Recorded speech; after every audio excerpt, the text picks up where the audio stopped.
We call these unique American artists traveloguers. They're independent filmmakers combining talent, imagination, and hard work to create travel adventure films. Traveloguers have researched the history of their subjects, lived on location for months at a time, and photographed their journeys.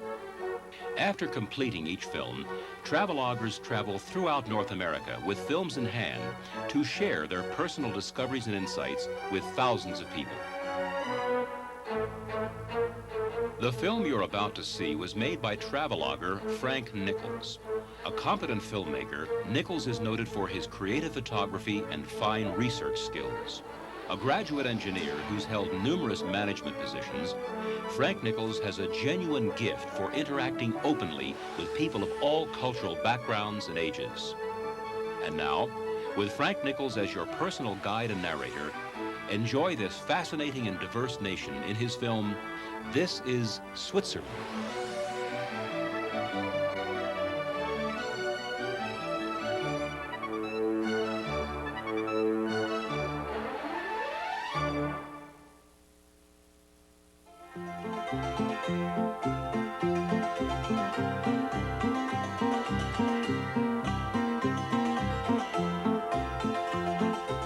This is Switzerland, a country of overwhelming beauty, from its high alpine villages to its green rolling countryside. It's a country of infinite variety and contrast, both in the landscape and character of its people. It's a country rich in history, where over a period of centuries, a nation developed, a nation that has maintained its democracy almost 700 years. It's a country highly industrialized, which evolved from a watchmaking background into a wide variety of technologies. It's a country that maintains the highest standards of education. It's a country conservative in the makeup of its people, holding on to a traditional value system in a fast-changing world. It's a leader in per capita income, with a large majority in the upper middle class. It's a country of 3 language regions, each reflecting its own cultural makeup, and 2 religious denominations equally divided between Catholic and Protestant. Sorely lacking in natural resources and only enough arable land to feed half of its people, Switzerland relies on its hydroelectric energy, proving to us all that people can make the most of what they have. But most of all, it's a land of the people, a people who have molded and shaped this country we call Switzerland.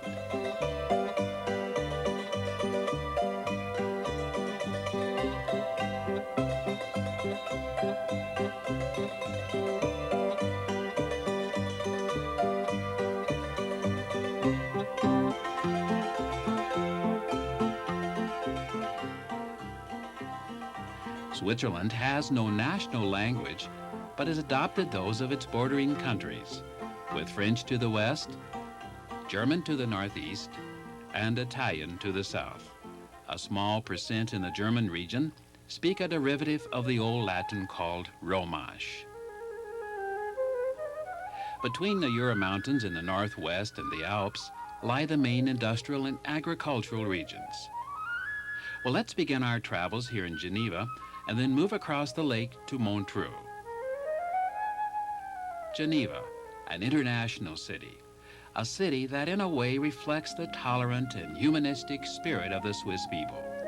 It's a city that has become the neutral meeting ground for many nations of the world.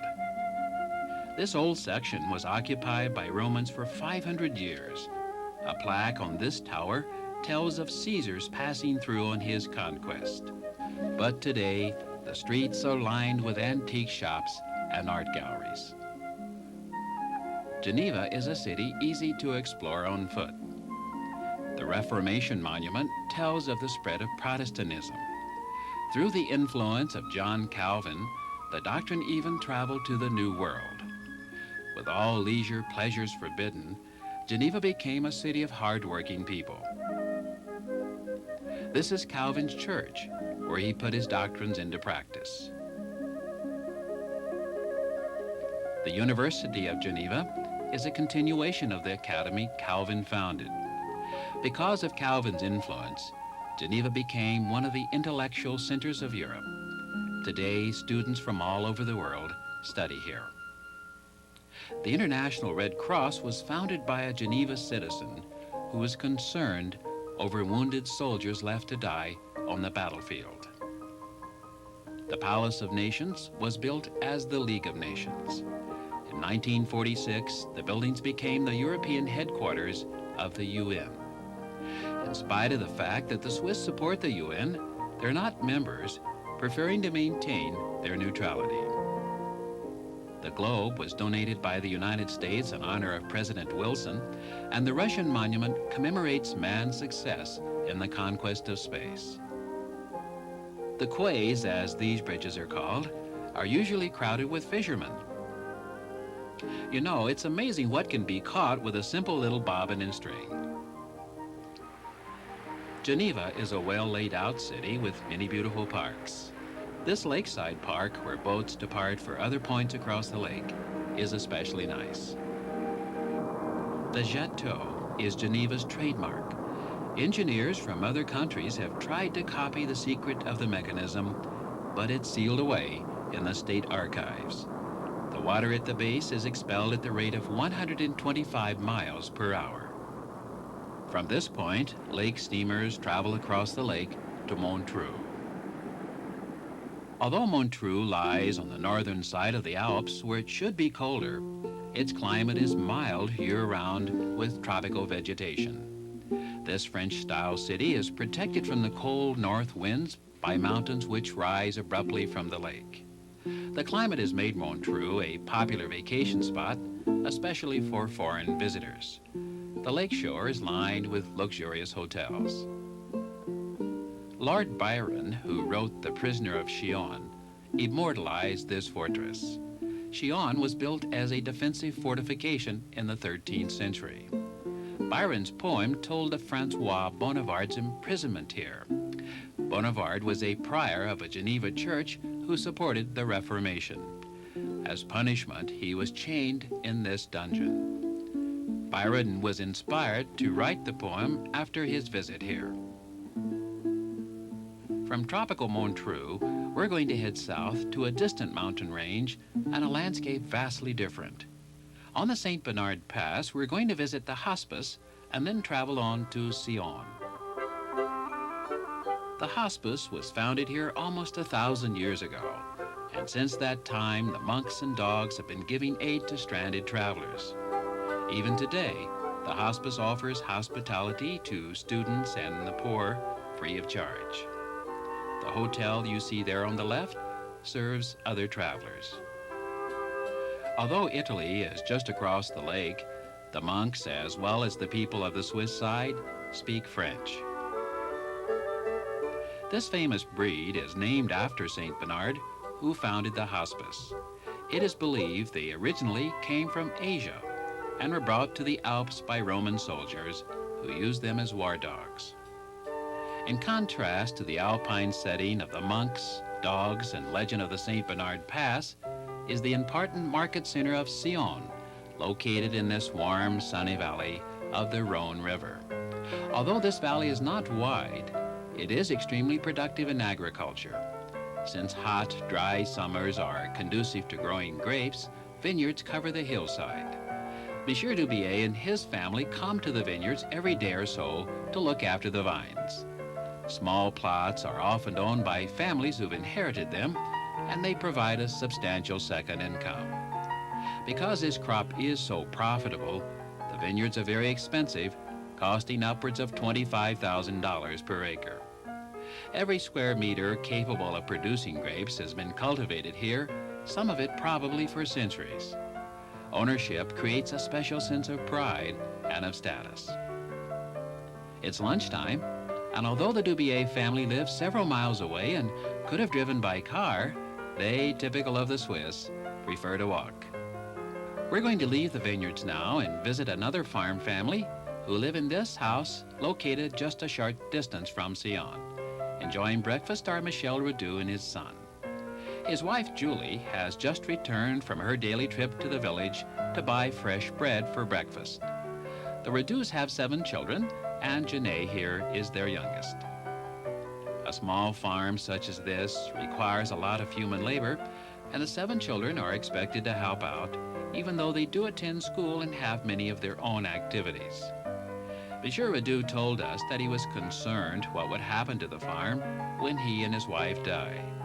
No single son or daughter would be able to amass enough money to pay for the other shares, since the land is so expensive. This high cost of land has caused much of it to be turned over to urban development. In an effort to reverse this trend, the federal government has set prices on certain farm products to ensure the farmer a reasonable income. It also helps to ensure that the country produces as much of its own food as possible. Thus, farmers like Michel Radu are encouraged to continue farming.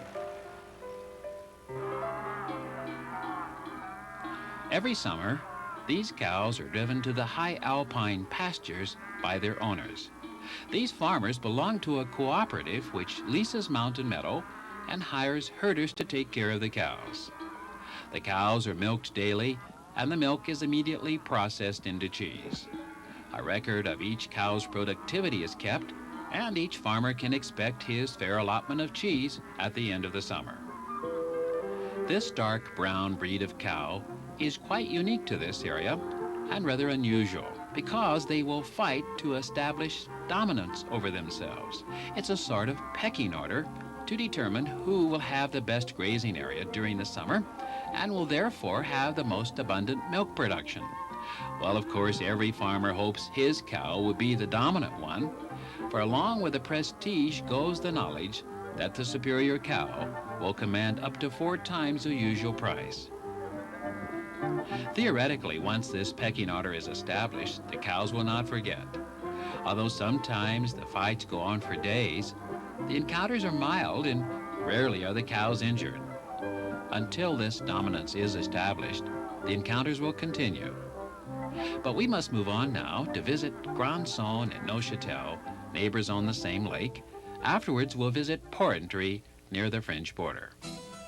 Grandson is named after a feudal lord who built this castle in the 11th century. 500 years ago, the Swiss defeated ruling forces, and this French area became part of Switzerland. In celebration of their long history, a history dating back to the Middle Ages, the people of Grandson have set aside a day to recreate life in those ancient times. This is a medieval market, showing the very basic everyday facets of life as experienced hundreds of years ago, even down to the baking of bread. Someone once told us that the Swiss were very serious and all businesslike and would never do anything absurd. Well, we didn't find that to be the case at all. They enjoy a good time just like anyone else. Just as Grandson has an interesting medieval past, so has Neuchâtel, now a dignified city, the capital of this French-speaking area. In fact, the French spoken here is said to be the purest in all of Switzerland, and Neuchâtel is famous for its boarding schools. An old castle sits atop the hill overlooking the city. From this castle, built in the 12th century, the Counts of Neuchâtel rule the surrounding countryside, exercising control over their feudal landholdings. Because religion was important to these rulers, they built a church next door. The old town square typifies the French-style architecture prominent in this area. Neuchâtel developed into a clock-making center in the 18th century, and it is therefore fitting that the famous mechanical dials should reside in the museum here. The dials were created over 200 years ago, the product of imagination of a father and son, well-known watchmakers from this area. The intricacy and precision of design is apparent as the hand traces the profiles of Napoleon and Josephine. The dolls were a sensational attraction and traveled throughout Europe and presented at the courts of kings. Despite their age, nothing about them has been altered over those years. No part of their mechanisms or gestures have been changed. Only their clothing has been renewed from time to time. The writer can pen notes in any language. Adjustments of the instruments in his body can program his fingers to make any symbol. The mechanism not only gives insight into the genius of their inventors, but tells of the advanced technology of watchmaking as it developed here and throughout the French-speaking area, even in little out-of-the-way places such as Porrentruy, known for generations as a watchmaker's town. Young men are enrolled here in a year-long training program to become expert watchmakers. Today, almost 50,000 people are engaged in watchmaking. These young men are learning the use of common machine tools such as mills, grinders, and lathes.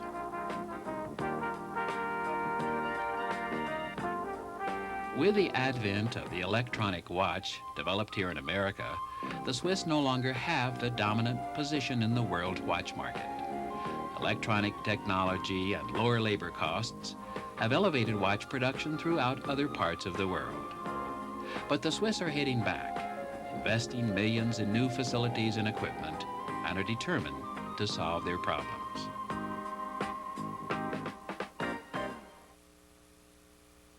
Both towns, Merton and Fribourg, straddled the French-German language border. Of all the medieval towns, Merton presents the best example of a walled village still intact. The highway enters and leaves the old city through this 13th century gate. Interesting views of the town can be seen while walking on the ramparts that surround the old section. This town and surrounding area became part of Switzerland 500 years ago when the French leader Charles the Bold was defeated in a fierce battle here. In celebration of that victory, some of the paraders have dressed in the clothes of their ancestors to relive for a brief moment that prize victory which set their destiny with Switzerland.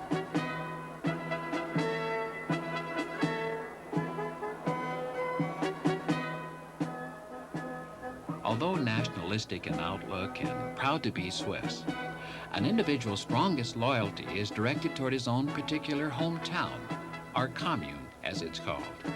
His next allegiance goes to his canton, the country being divided into 25, each reflecting individual characteristics and to a large degree independently governed by its own set of laws. The marchers parade through the medieval streets, passing the castle built in the 13th century as an integral part of the town's fortifications. The people continue to the outskirts of town, where the festivities will culminate in a more serious endeavor, a shooting match. Shooting societies are an important part of Swiss culture, each town and city boasting many different clubs which regularly meet to practice and hold competitions. Soldiers are encouraged to participate in the competitions and are required to take part in at least one shooting activity each year. Their interest in rifles and shooting is closely tied to the Swiss philosophy of protecting their freedom by maintaining a strong defense. Situated in the heart of Europe, they have been throughout history subjected to battles fought all around them. During World War II, Hitler had considered invading Switzerland, but he changed his mind when he heard the Swiss were mobilizing to fight. Today, the country relies on the collective strength of its citizen soldiers to maintain a position of neutrality. We know we're at the French-German language border as we enter the bilingual town of Fribourg. Hundreds of years ago, two great cultures came together here. The Germans settled on one side of the river and the French on the other.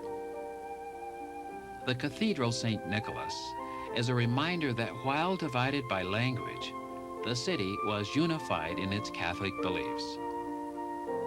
Today, Fribourg is a busy city of about 40,000 people.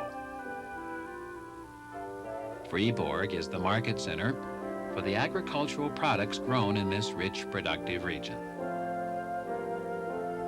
And typical of so many towns, it too has a local market where farmers can sell their own produce and, with the preciseness so characteristic of the Swiss, look after their own financial affairs. Yes, it's all there.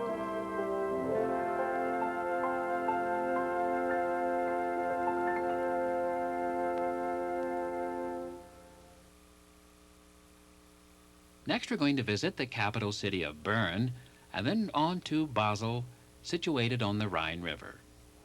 Leaving Fribourg now, we'll travel by express train to Bern, located about 20 miles to the northeast. As we do leave Fribourg, we're also leaving the French language region behind and entering the large German-speaking area. The Swiss railroads, most of them operated by the federal government, are considered to be some of the finest in all the world. The entire system has been electrified since before World War II and reaches out even to the most remote areas of the country. Tourists, as well as the Swiss, find the railroads an inexpensive and efficient way to travel. The railroad station in Bern is one of the most comprehensive in all the world. This multi-level station contains restaurants, banks, department stores, a post office, a variety of shops, and even a tourist information office. These government-run agencies have English-speaking guides who can be of great help in locating desirable accommodations, as well as give you information on local attractions. As the federal capital, Bern is a city mainly involved in government administration. Politically conservative, the Swiss regard their government with a certain degree of suspicion. Laws passed in Parliament do not go into effect for some 90 days, allowing dissenters a chance to take the law to a vote of the people. This old section of Bern has a unity of design with its ancient covered sidewalks. The famous clock of Bern has been providing entertainment since first installed in 1530.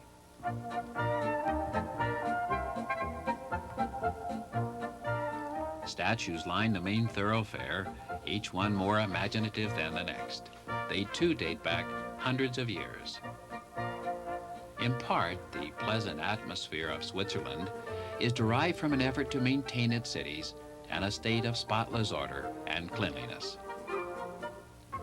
Even an old broom, hand-fashioned from branches, serves well enough to sweep the streets of this busy city, and everywhere people are at work, keeping up its immaculate appearance. Legend tells us that the city of Bern was named after the German word for bear. According to the story, its founder took the name of the first animal he encountered as he explored this new area. In addition to being a government town, Bern has many modern factories, especially on the outskirts of the city.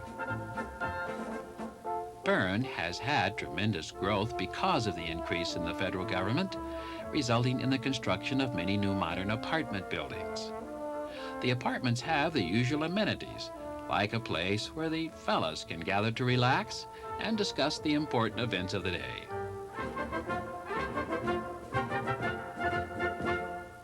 Outside of Bern, the village of Langnau each year is host to a yodeling festival and competition.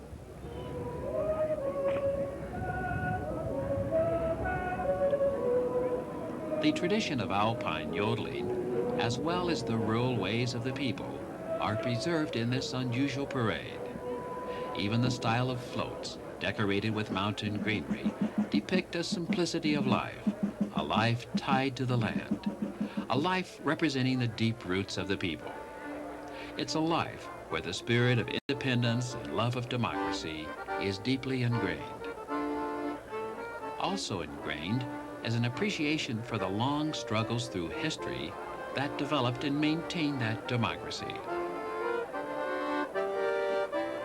The enduring rural folk are to be greatly admired for their independence and self-reliance.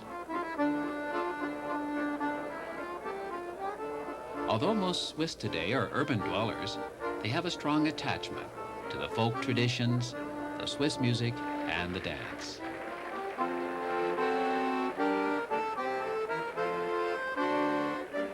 immaculate houses, good food, strong family ties are so characteristic of the Swiss family, it is unlikely that it will ever change. The city of Basel, second largest in Switzerland, is situated on the Rhine River. This location has made Basel a great inland port. Barge boats sail from the port, carrying chemicals and manufactured goods produced all over the country. Imports include foodstuffs, raw materials, and fuels, items vital to the growth of the economy. Its ideal position as a transportation hub, even in medieval times, brought tremendous prosperity, and that fine craftsmanship of that era is still much in evidence today. On the market square, the City Hall presents an outstanding example of that rich period. Here, intellectualism flourished, developing Basel into a leading educational center. In the University District, we'll visit an 18th century building which houses a unique type of school called a gymnasium. This institution was established by the state to meet the needs of young people to pursue a university degree. Here, there is tremendous emphasis on classical education, stressing language and math. It's typical for students to spend 8 years studying Latin, along with mastering French and English. Usually, 5 years is devoted to the study of Greek. Students in this beginning class drill on the formation of letters and their sounds. But an indication from this young man says, it's all Greek to me. Next, we'll journey to Lucerne and the quaint village of Zug. Lucerne, an old city, is today a well-known tourist center. Its famous landmark is the old covered bridge, built in the 14th century to guard the lake. Hotels, restaurants, and shops line the lakeshore. Characteristic of Lucerne are the interesting buildings covered with fresco paintings and whimsical statues depicting life in the Middle Ages. Another sculpture is the Lion of Lucerne, honoring the Swiss Guards. They died heroically during the French Revolution, defending the court of Louis XVI. A highlight of a visit here is a boat trip along the shoreline. Called the cradle of Swiss democracy, the lake was the setting for an agreement signed by tribes living here in the 1200s, establishing Switzerland's independence. We arrive at the railroad station for an unforgettable journey. Our destination, Mount Pilatus. Ascent of the mountain by cog railway gives us a spectacular view of the Alps.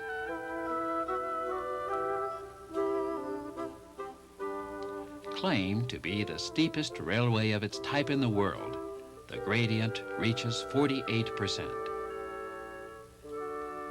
From the 7,000-foot summit, an Alpenhorn pierces the air.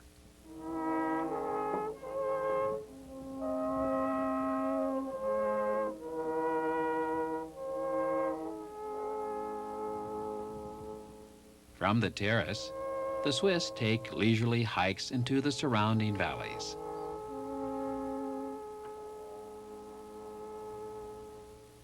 A fast and breathtaking descent can be made by cable car.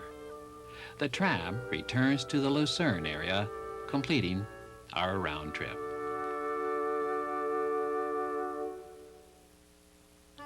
Just to the east of Lucerne is the attractive town of Zug. Zug was an ancient walled city, and the old ammunition tower still stands today. The old downtown section today is quite attractive with restaurants and shops. The town is situated on a lake, and on this particular day, a boat moves toward the shore as a special event is about to occur. As the boat approaches, we can see a flag. It's a special flag representing the accordion, in Switzerland a very popular instrument. The accordion flag is being presented by the neighboring town where the festival was held the previous year. And so symbolically, they are bringing the festival to Zug. An equally important aspect of this occasion is that young people have an opportunity to come together and perform.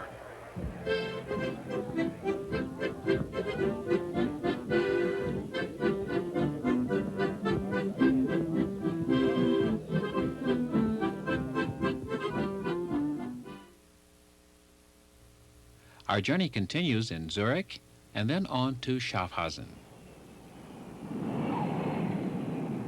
The Zurich airport is a transportation hub with flights arriving daily from all parts of the world. Zurich, Switzerland's largest city, is situated on a beautiful lake. It is widely known as a center for learning and culture. It is also a highly industrialized city, perhaps most famous for its banking and finance. Found in this busy downtown area is the stock exchange.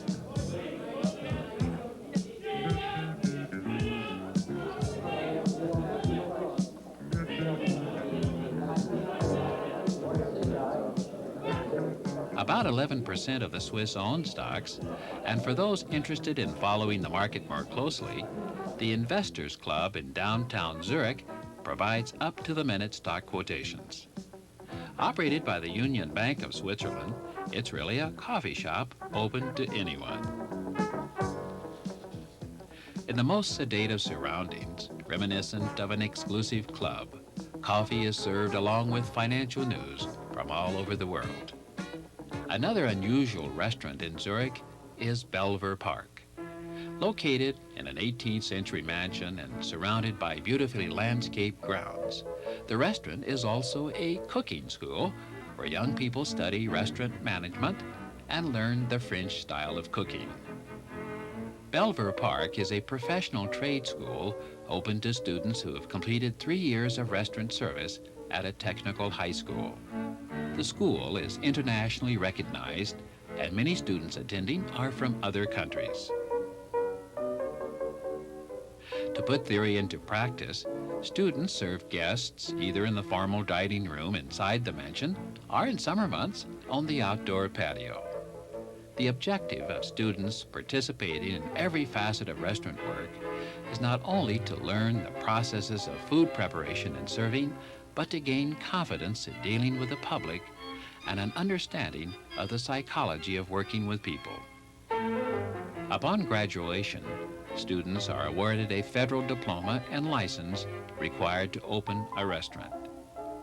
The food served here is outstanding, and Belver Park has an excellent reputation.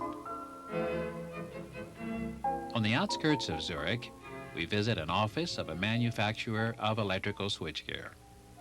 Employed here is Peter Lurenberger. Peter has worked here for 3 years as an accountant. After work, he enjoys the evening with his wife, Marguerite. Marguerite is preparing a typical Swiss meal, fondue. It is the favorite of their children, Susie, Stefan, and Matthew. We got to know the Lurenbergers through a program called Meet the Swiss.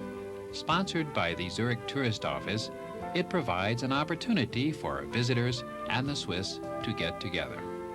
Over the past 2 years, the Lurenbergers have hosted over 50 foreign visitors. Unlike most Swiss who are apartment dwellers, the Lurenbergers own a beautiful home. Constructed at a cost of $200,000, the house was built on land once farmed by his father. His parents' gift allowed the Lurenbergers to purchase a home that would be way beyond the means of most Swiss. Schaffhausen is a starting point for a trip up the Rhine River to Stein am Rhein. A visit to Schaffhausen must include the Rhine Falls, probably the most impressive waterfall in all of Central Europe. The river plunges suddenly 80 feet in giant leaps, the flow of water reaching over 1,000 tons per second. Even in the Middle Ages, the falls were impassable by boat. Cargo had to be loaded and unloaded at Schaffhausen, an important river terminal. Its medieval appearance has been preserved, as we can see from atop the Minot, an old 16th century fortress overlooking the river. The old blends with the more modern aspects of life, such as this public swimming pool, built right alongside the Rhine and utilizing its waters. What better way to cool or train for the Web-Foot Olympics? The easiest and most pleasant way to see this part of the country is to travel by river steamer up the Rhine. The boats are well equipped and comfortable and leave 2 or 3 times a day in the summer. Schaffhausen is close to Germany and was accidentally bombed during World War II by the Allies. Reparations were made, and today Schaffhausen is an important industrial center utilizing electric power from the river. Many choice areas of the country have been set aside for campgrounds and include up-to-date facilities at a nominal charge. During part of the trip, the Rhine forms the border between Switzerland and Germany. Typical views are of vineyards, an occasional castle in the distance.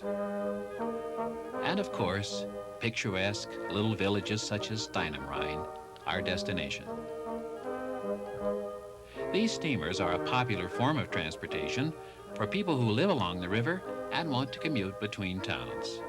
Steinam is one of the most colorful of these towns, especially with its old timbered houses painted with elaborate and beautiful frescoes.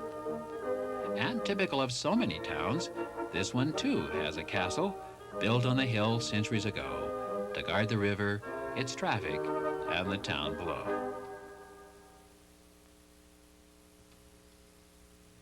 St. Gallen lies in rolling countryside bordered by the Alps.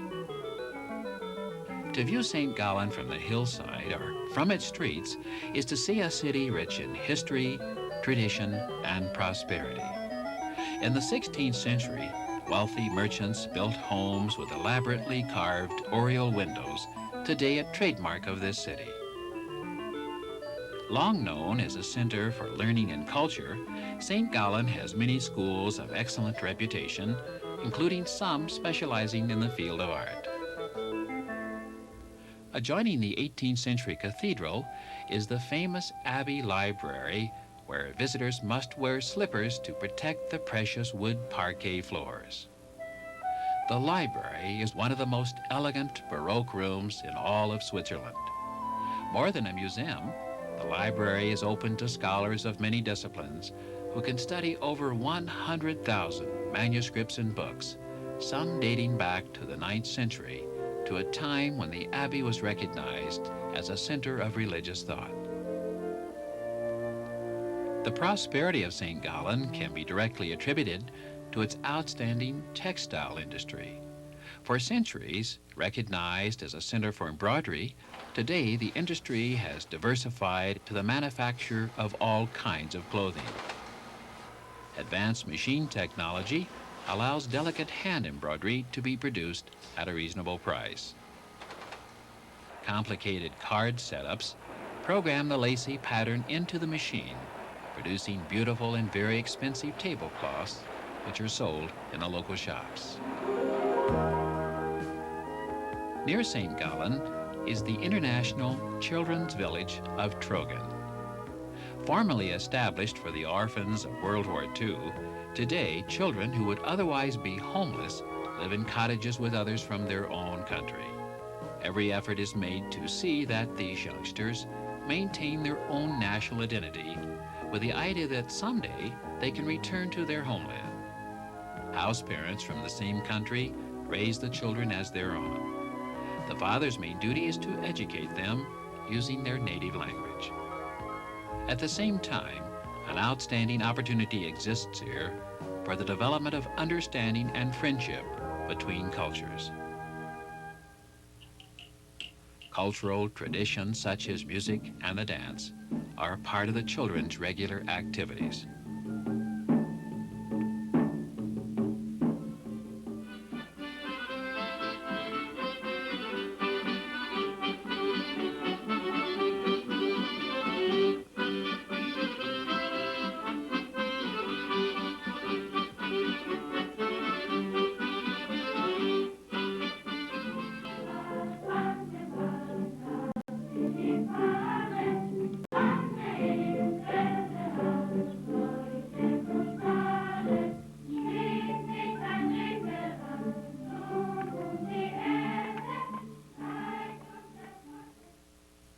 Also near St. Gallen is Appenzell.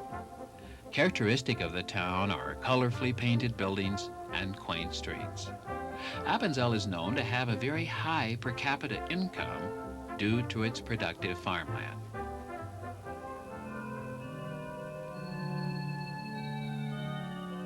Although the Protestant Reformation swept throughout Switzerland, Appenzell reacted by strengthening its Catholic ties and held strong to its traditions, apparent even today in the dresses worn by the women. The Catholic people are celebrating Corpus Christi. Corpus Christi is the celebration of the sacrifice of Christ. It has been observed throughout the Catholic world since first introduced in the 1200s. Although many people come to watch the celebration, it's not conducted for the tourists. Rather, it's a solemn worship service which has deep meaning for the people.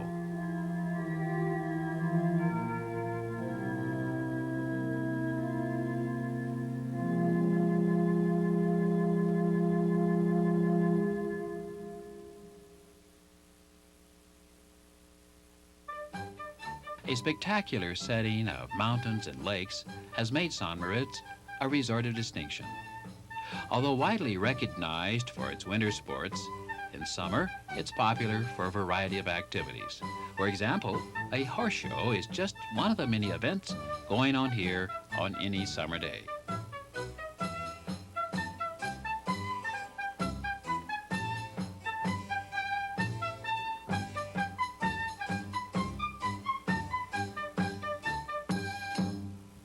I guess about every mountain in Switzerland comes equipped with a cable car, a funicular, a gondola, or at least a chairlift. It makes the mountains very accessible to the people, and all ages enjoy hiking. This particular ride takes us through woodlands where wildlife is still somewhat undisturbed. It also takes us where we can catch a glimpse of the lake that lies at the foot of St. Moritz. The funicular carries us along, and we climb above timberline. We find ourselves in a barren place in the middle of nowhere. Ach, but we can't be in the middle of nowhere. Those signs is telling us we are somewhere. But the question is, where we going? Well, as you can see, even life on the mountaintops is complicated in this modern world.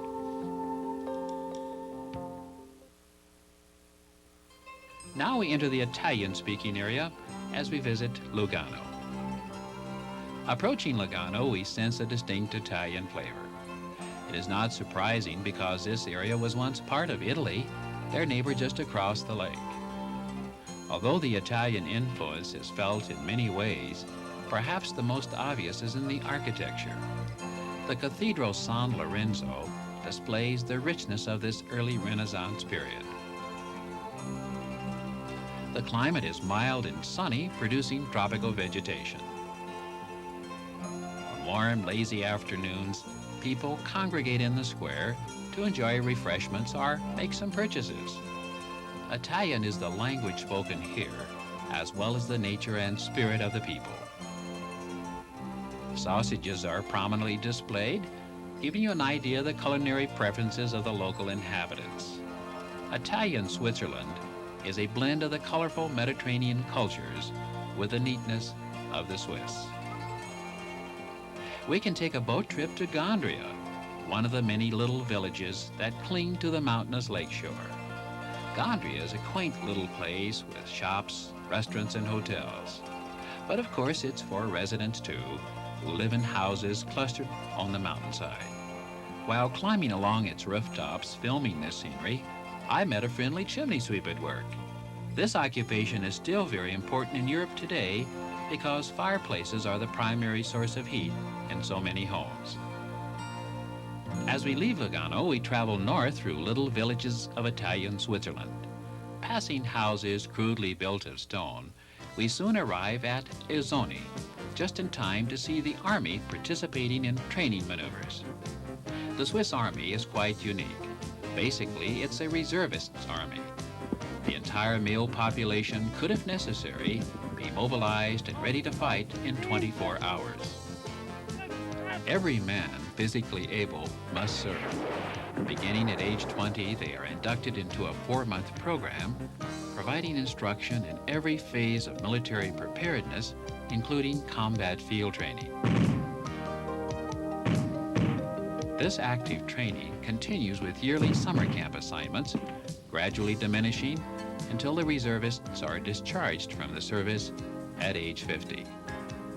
During the years spent in the Army, all personal gear, including guns and ammunition, is kept at home.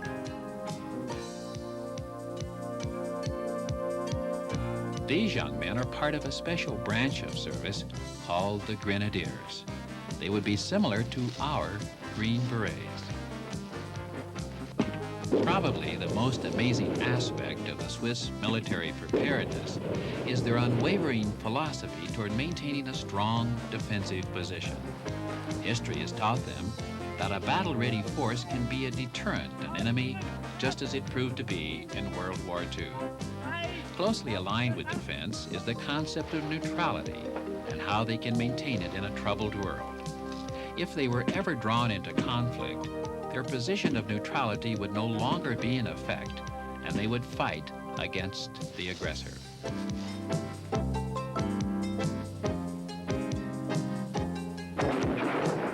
It is to preserve this neutrality, along with their highly prized freedom, their land, and their way of life, that they willingly serve in the army of their country.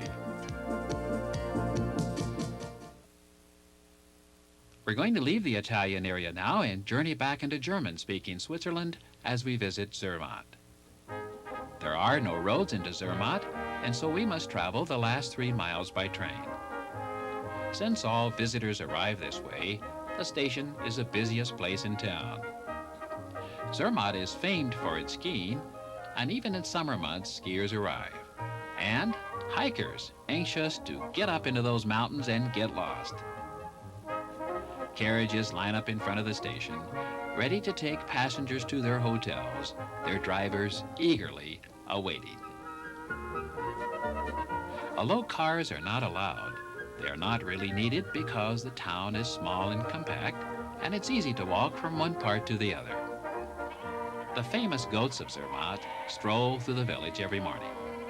It is believed that this breed was formerly brought across the Alps by the troops of Hannibal, becoming acclimated to the mountainous conditions.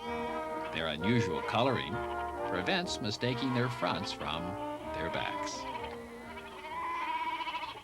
Situated in a high alpine valley, Zermatt is surrounded by towering mountains. A cable car carries us up to those mountains, where we can view the famed Matterhorn, that triangular mass of granite that has become a symbol of this area. Well, there isn't much snow here in summer, but further on up, enthusiasts who just can't put away their skis for the summer can ski on the glacier. One of the highest railroads in Europe, the Gornergrat, makes a spectacular run to the mountaintop. Years ago, the Matterhorn was accessible only to the most experienced climber. But today, with trained guides, as many as 100 people can make the ascent on a single day. For those who are successful in reaching the summit, a medal is awarded. This train trip is one of the most popular in all of Switzerland.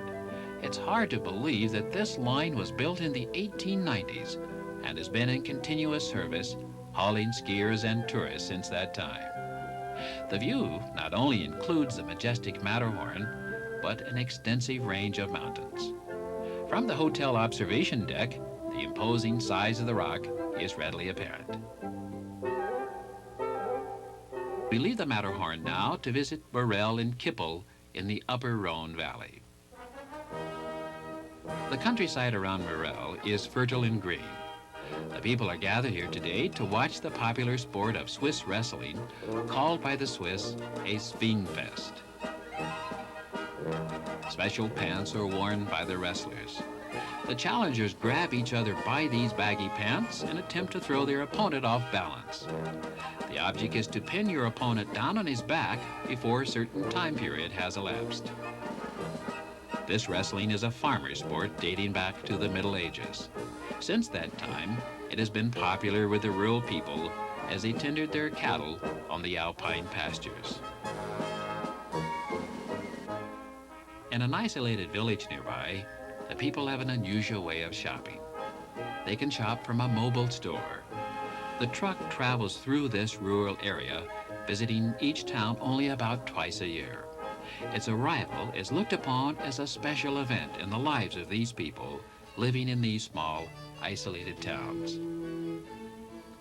Another isolated town is Kippel in the upper Lochintal Valley, and it has been so until recent times. Especially in isolated areas where snow and avalanche can cut off civilization, self-sufficiency is a way of life. And that way of life includes preparing hay for the winter months. During the summer, while the cows are up in the higher pastures, the hay is ready to be gathered.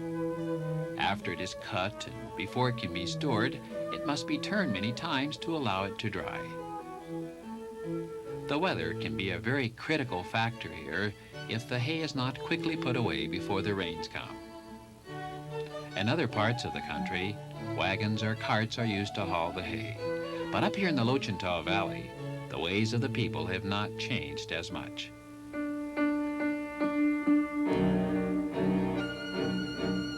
Strange and ugly masks are part of this valley too. And to preserve their significance and place in history, learner Stefan reproduces these ancient carvings. The masks date back to a pagan culture, to a time when people clung to their ancient superstitions. Some believe the hideous carvings were worn to scare off evil spirits.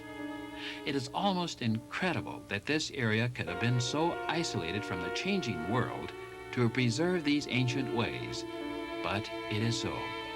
Eventually, Catholicism replaced the primitive religion, and today the masks are symbolically worn in festivals preceding the observance of Lent.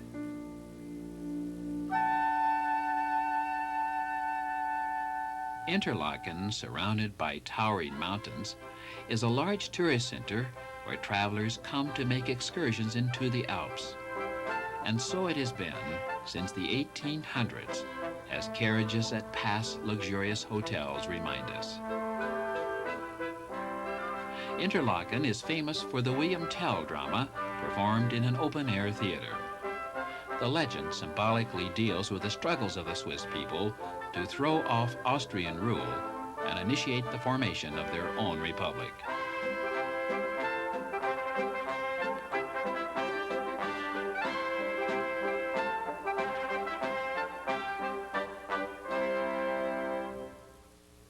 Excursions into the mountains bring people into this area, and the train is on its way to one of the greatest mountains of all, the Jungfrau.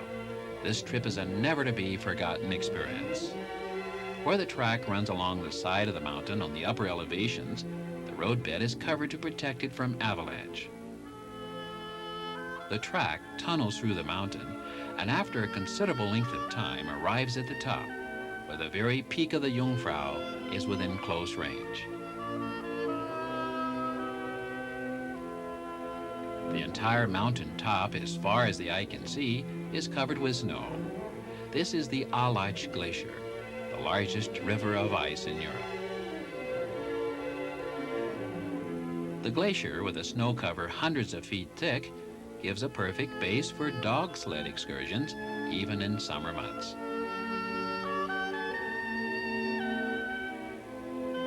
While it's winter-like up here, it's hard to believe that temperatures can be in the 90s down in this peaceful valley of Lauterbrunnen. Now, what do you suppose these men could be sewing so industriously? It's all part of the preparation for the International High Alpine Balloon Week held every year in June. After the repairs are made, the balloons are carried by gondola some 2,600 feet further up the mountain to the little town of Modern, which sits on a ledge overlooking the Alps. With the earliest light of dawn, the balloons are inflated and ready for flight. Supplies for the journey, as well as a variety of instruments, are taken on board, for the winning balloon of this competition will be the one that brings back the most complete and accurate navigational data. Many different countries are represented, with 2 balloons taking off each day. They never know just exactly what their destination will be or how far they will travel. It's all subject to the winds, air currents, and weather. Some may cover 150 miles before the day is over, and in all probability, they will land in another country. Meanwhile, the balloons are in constant radio communication with the ground, giving information as to their position and receiving up-to-the-minute weather reports. Just as our balloonist friends are saying goodbye, we too must say auf Wiedersehen to Switzerland.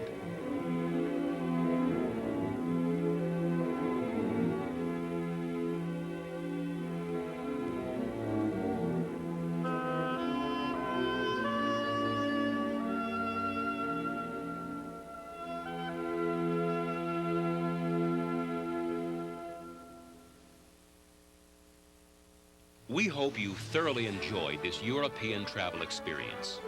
You can continue your exploration of Europe with other videos from the Travelogger collection as your guide.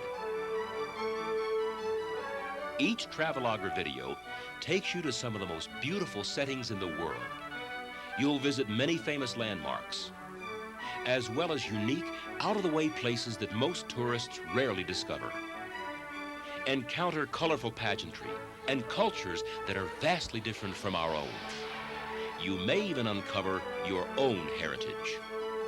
One thing is certain, an excursion through the entire Travelogger collection will greatly increase your understanding and appreciation of the world in which you live.